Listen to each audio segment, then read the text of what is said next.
오늘 말씀은 사도행전 1장 1절로부터 11절까지입니다. 함께 읽겠습니다. 데오빌로여, 내가 먼저 쓴 글에는 무릇 예수의 행하시며 가르치시기를 시작하신부터 그의 택하신 사도들에게 성령으로 명하시고 승천하시는 날까지 일을 기억하였노라. 해 받으신 후에 또 저희에게 확실한 많은 증거로 친히 사심을 나타내사 40일 동안 저희에게 보이시며 하나님 나라의 일을 말씀하시니라. 사도와 같이 모이사 저희에게 분부하여 가라사대 예루살렘을 떠나지 말고 내게 들은 바 아버지의 약속하신 것을 기다리라. 요한은 물로 세례를 베풀었으나 너희는 몇 날이 못되어 성령으로 세례를 받으리라 하셨느니라. 저희가 모였을 때에 예수께 여짜와 가로되 주께서 이스라엘 나라를 회복하심이 이때니까 하니 가라사대 때와 기한은 아버지께서 자기의 권한에 두셨으니 너희의 알 바 아니요 오직 성령이 너희에게 임하시면 너희가 권능을 받고 예루살렘과 온 유대와 사마리아와 땅끝까지 이르러 내 증인이 되리라 하시니라. 이 말씀을 마치시고 저희 보는 데서 올리워 가시니 구름이 저를 가리워 보이지 않게 하더라.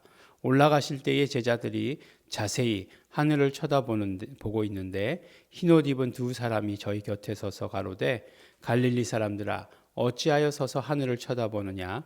너희 가운데서 하늘로 올라오신 이 예수는 하늘로 가심을 본 그대로 오시리라 하였느니라. 아멘. 네, 이제 사도행전입니다. 사도행전은 누가 기록했죠? 네, 누가죠, 누가. 그래서 마태복음, 마가복음, 누가복음, 그다음에 요한복음, 사도행전 이렇게 돼 있어가지고 누가복음 다음에 요한복음이 끼어 있어서 사도행전은 조금 누가행전과 누가복음과 다르다 이렇게 생각할 수 있는데 어떤 면으로 이야기하면 누가가 쓴 기록에서 누가복음 1, 누가복음 2 뭐 이렇게 얘기한다든지 그래서 아니면 뭐 사도행전 1, 사도행전 2 이렇게 기록해도 이렇게 이야기해도 전혀 낯설지 않은 그렇게 누가복음과 연결됩니다. 그래서 뭐 혹자는 이야기하기를 이제 누가복음 사도행전 그러니까 이제 누가행전 이렇게 또 기록합니다. 그래서 누가행전. 그래서 누가복음을 어떤 면으로 이렇게 뭐 뗄 수도 없다 이렇게 이야기하기도 합니다. 왜냐하면 이제 누가가 지었으니까 누가가 지었기 때문에 우리가 누가복음을 살펴볼 때에 굉장히 특이한 점이 많이 있었어요. 왜냐하면은 이제 그 예수님의 제자들은 다 누구나 다 결국은 유대인들이에요. 그래서 유대인의 관점을 벗어나기가 사실은 쉽지 않고 유대인의 관점이라고 하는 것은 뭐 그들이 선택한 것이라기보다는 아주 어려서부터 태어날 때부터 날 때부터 습득되어진 그런 것이기 때문에 스스로도 알지 못하는 그런 것들이 많이 있는 거죠. 근데 누가 뭐래도 이방인이었어요. 그래서 이방인의 관점에서 복음을 바라보았다는 것, 이방인의 관점에서 예수를 바라보고 예수의 하신 일을 바라보았다는 것, 그것은 우리 이방인들에게 훨씬 더 가깝게 다가갈 수 있는 그런 일이라고 하는 것입니다. 특별히 누가는 우리가 잘 아는 것처럼 의사잖아요. 그래서 의사는 아무래도 뭐 우리가 지금도 보면 뭐 사람마다 개인의 어떤 취향 차이가 있겠지만 어떤 사실에 대한 기록에 굉장히 충실하죠. 사실에 대해서. 그래서 이제 사도행전을 기록했을 때 굉장히 그런 어떤 사실에 대한 그런 어떤 것들이 충실하다. 그 다음에 이제 누가의 기독론을 가지고 뭐라고 얘기하냐면 처음부터 고기독론이었다 이렇게 얘기해요. 이게 무슨 얘기냐면 우리가 보면 사실은 마태복음, 뭐 마가복음에 보아도 예수님을 주여라고 이렇게 부르잖아요. 주라고 이렇게 이야기할 때에도 이 사람들이 주라고 얘기할 때 그냥 단순히 랍비여, 뭐 선생이여 라고 부르는 것, 주여라고 이렇게 얘기할 때 우리가 지금 고백하는 대로 주시다라고 이렇게 고백한 것은 아니라는 거예요. 그냥 단순히 높였다. 그런데 이들이 정말로 예수를 높이게 된 것, 진짜 주로 생각하게 된 것은 예수의 부활 이후다라고 이렇게 얘기를 해요. 근데 누가는 그렇지 않았다는 거예요. 누가는 처음부터 주를 주라고 고백한 거예요. 그래서 언제서부터 마리아가 태중에 있을 때부터 그 노래 부르잖아요. 마리아의 노래라고 하는 그 노래가 있잖아요. 거기서부터 시작해서 그 다음에 이제 엘리사벳을 만났을 때부터 시작해서 이게 거기서 나오는 주는 다 그 높임을 받으신 주다라고 하는 것으로 이야기하고 있습니다. 굉장히 어려운 이야기죠.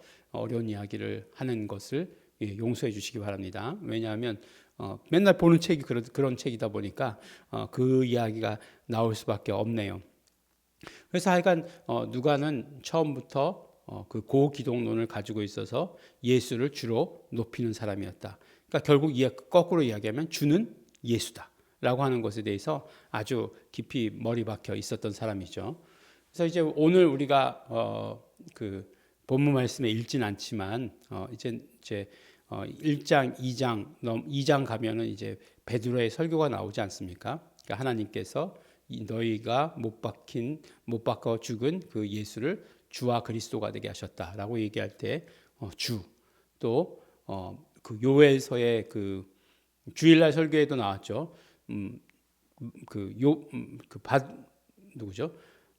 바울도 인용하고 베드로도 인용한. 그러니까 베드로가 인용했다라고 얘기하지만 결국 누가가 기록한 거죠. 기록한 요엘서의 말씀을 가지고 주의 이름을 부르는 자는 구원을 얻으리라라고 얘기하는 것. 요엘서에 뭐라고 되어 있을까요? 요엘서에는 누구든지 여호와의 이름을 부르는 자는 구원을 얻으리라 이렇게 되어 있거든요. 근데 이제 그거는 이제 그 히브리어로 된 성경이 그렇고 70인역은 주의 이름을 부르는 자예요. 예. 그러니까 고쳤죠. 이제 그 야훼라고 이야기하지 아니하고 야훼 대신에 퀴리오스라고 하는 걸 써서 이제 주라고 이렇게 번역을 한 거죠. 근데 그걸 가지고 이제 그 베드로의 설교 가운데는 인용을 하게 되는 거죠. 그 요엘서를 인용하되 그 70인역의 번역을 인용하는 거죠. 그러면서 그 주를 누구라고 얘기하냐? 예수 그리스도다라고 이렇게 말씀하는 거죠. 이제 그와 같이 이제 그 누가의 기독론에서 알 수 있듯이 예수를 주라고 높이는 것 그런 그런 경향이 굉장히 강하다라고 이렇게 얘기하는 거예요. 그 다음에 이제 오늘 우리가 읽은 말씀 가운데 오늘 읽은 말씀은 어떤 장면이죠? 예수님의 승천이에요. 그렇죠? 근데 예수님의 승천이 중요한가요? 네, 우리는 다 중요하다고 얘기해요.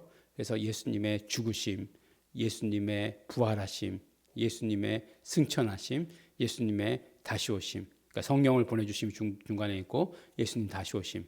네, 이게 한 세트죠. 네, 한 세트로 중요하다라고 생각을 해요. 왜냐하면 죽으심이 있어야 부활하심이 있고, 부활하심이 있어야 승천하심이 있잖아요. 네, 승천하심이 있어야 성령을 보내주심이 있는 거잖아요.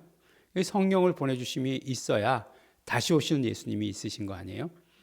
결국은 그 거꾸로 얘기해도 예수님이 다시 오신다는 것 성령을 보내주셨다는 것이고 성령을 보내주셨다는 것 예수님이 승천하셨다는 거잖아요. 그러니까 예수님의 승천이 그만큼 중요한데 여러분 복음서에서 예수님의 승천의 장면을 기록한 복음서를 읽어보신 적이 있나요? 다 예수님의 부활까지로 끝을 내고 있죠. 그런데 예수님의 승천에 대해서 기록한 건 이 장면밖에 없어요. 여기 누가가 기록한 장면밖에 없다는 것입니다. 왜 기록했을까요? 중요하니까. 중요하다라고 이렇게 생각하니까 기록했죠. 그래서 결국은 그 사도행전에서 가장 처음에 중요한 그 등장이 누구의 등장이세요? 예수님의 등장 말고 성령님의 등장이시잖아요. 성령님의 등장을 어떻게 설명할 거예요? 약속하신 분을 보내주신 것을 어떻게 이야기하느냐? 예수님께서 승천하셨으니까. 예수님께서 승천하신 다음에 약속하신 성령이 오시는 걸로 되어 있습니다. 그래서 예수님의 승천이 중요하고 그 다음에 예수님의 승천하실 때에 다시 한번 확인하셨던 이야기는 뭐죠? 너희에게 성령이 임하시면 이스라엘을 회복함이 이때니까 라고 묻는 제자들에게 너희에게 성령이 임하시면 너희가 권능을 받게 된다라고 이렇게 말씀해 주시는 거죠. 그러니까 성령께서 오시면 우리가 권능을 받는 거죠. 권능은 이제 헬라어로 두나미스라고 얘기해요. 근데 이제 우리가 이제 헬라어로 번역하는 것에 있어서 얼마 전에 나왔었는데 자꾸 이렇게 번갈아 가면서 잘못 번역하는 것 중에 하나가 뭐냐면 두나미스하고 엑수시아예요. 엑수시아. 엑수시아라고 하는 것은 이제 권세라고 이야기하기도 하고 또 권위라고 이야기하기도 해요. 그러면 임금이 있다. 임금이라고 하면 임금은 권위가 있는 거죠. 예. 그러면 그 권위에서는 뭐가 나오느냐? 예. 능력이 나오는 거죠. 권능이 나오게 됐죠. 예. 무슨 말씀인지 이해가 가시죠? 그러니까 예수님은 예수님에게는 뭐가 있냐면 권위가 있으시죠. 근데 권위가 있으시니까 그 따라 나오는 것은 권능이 따라 나오는 거죠. 그래서 이제 빌라도가 예수님을 신문할 때 네 권세와 네 권세로 이렇게 너는 이런 일을 하느냐라고 얘기할 때 권세라고 얘기할 때 거기서 그 바로 네 권능으로 이렇게 얘기하는데 그 정확한 번역은 그 엑수시아가 맞는 거죠. 엑수시아. 두나미스가 아니라 거기서는 엑수시아가 되겠죠. 그러니까 우리가 엑수시아를 받으면 두나미스가 따라오게 되는 거죠. 그런데 너무나 재미있게도 예수 이름에는 엑수시아와 두나미스가 함께 있다라고 이렇게 얘기합니다. 그래서 우리가 예수 이름을 받으면 권능뿐만 아니라 이 두나미스뿐만 아니라 권위, 엑수시아, 권세 또 함께 받게 된다라고 이렇게 얘기하는 거예요. 그렇죠. 예수 이름을 받는다라고 하는 것은 우리가 어떤 것이에요? 권위를 받는 거예요. 권위. 예수 이름에는 권위가 있으시는 거죠. 권위에 따라 나타나는 권능은 자연스러운 현상인 거죠. 그렇게 된다라고 이렇게 얘기합니다. 성령을 받으면 우리가 두나미스를 받아요. 두나미스를 받는데 그래서 그 두나미스는 뭐에 쓰느냐? 뭐 혼자 장풍 쏘고 뭐 놀랍지 이렇게 하는데 쓰느냐? 아니죠. 뭐라고 얘기하죠? 증인되는 데 쓰는 것이다라고 이렇게 말씀합니다. 그러니까 어떤 면으로 이야기하면 우리가 증인되는 삶에 있어서 우리의 삶에 있어서 권능은 나타나야 되는 거죠. 권능이 나타나야 되는 것을 늘 말씀해 주십니다. 그래서 예루살렘과 점점 범위가 퍼져나가죠. 예루살렘과 온 유대와 사마리아와 땅끝까지 이르러라고 하시는 것으로 우리에게 말씀해 주십니다. 예수님의 승천을 기록한 장면, 굉장히 중요한 의미를 가지는 그 장면, 그리고 올라가신 그대로 다시 오실 것이다. 이렇게 약속하신 그 장면, 여기밖에 나오지 않는 장면이니까 다시 한번 우리가 보시고 예수님의 승천 가운데 또 성령님을 보내주신다고 약속하신 그 약속, 다시 한번 약속을 확약하셨다고 얘기하나요? 그런 모든 것들 오늘 우리에게서 성령의 권능이 넘치시는, 그래서 증인 되시는 삶을 사시는 우리 성도 여러분 되시기를 예수 이름으로 축원합니다. 기도하겠습니다. 하나님 아버지 감사합니다. 오늘도 우리가 말씀을 통해서 하나님께서 우리에게 역사하시는 모든 것들 우리 다시 한번 경험할 수 있도록 하여 주신 것 감사드립니다. 성령 보내주시겠다고 약속하시며 권능을 받는다 말씀하셨으니 이제 성령님 오셨으니 우리가 권능으로 증인되는 삶 살게 하여 주시옵소서. 하나님 아버지, 또한 아버지 하나님, 그리고 예수 그리스도의 다시 오심을 진짜로 기다리는 성도들 될 수 있도록 축복하여 주시옵소서. 감사드립니다. 예수님 이름으로 기도드렸습니다. 아멘. 그러므로 우리 이 시간에 기도하실 때 우리는 언제나 성령 충만을 소원합니다. 성령님 충만히 임하여 주시옵소서. 성령님 함께 오셔서 그 모든 권능으로 함께하여 주시고 나는 그러므로 증인되는 자 되게 하여 주시옵소서. 성령님 증인되는 삶 살게 하여 주시옵소서. 다 같이 통성으로 기도하시겠습니다.